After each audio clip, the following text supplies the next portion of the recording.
好，10個欄嘅賽事咧，亦都係開始咗噶啦，好多藍色衫。但係我哋亦都係咧，當然就係想支持下我哋港隊嘅代表陳俊浩啦。咁啊，見到咧內線第5線中華台北嘅選手咧，就係啱啱提到嘅彭明陽啦，已經係喺內線追過晒所有嘅運動員啦。係咁排喺第2咧，就係暫時嚟講韓國嘅選手，但係咧喺後面中華台北同埋我哋港隊嘅代表咧，亦都係緊隨其後啊！佢嘅隊友咧，中華台北嘅陳建榮咧，而家又追過咗彭明陽喎。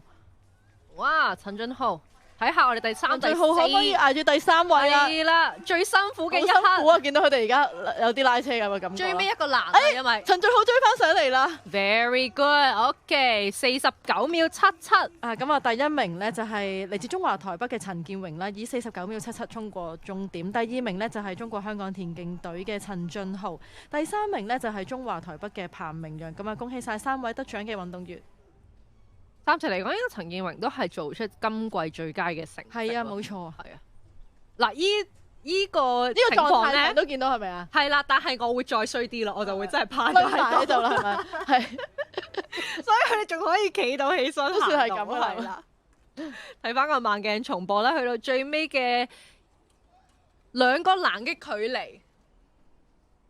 係啦，就係最尾50米度，其實見到咧中華台北嘅選手咧已經係大開咗好大嘅距離啦。哇！亦都見到我哋後尾個加速好強，係追翻上嚟啦，非常之好。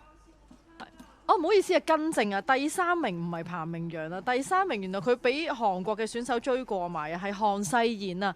咁啊，同大家講一講成績。第1名係嚟自中華台北嘅陳建榮。咁咧，佢呢一個49秒77嘅成績咧，係自己今季最佳成績啦，亦都係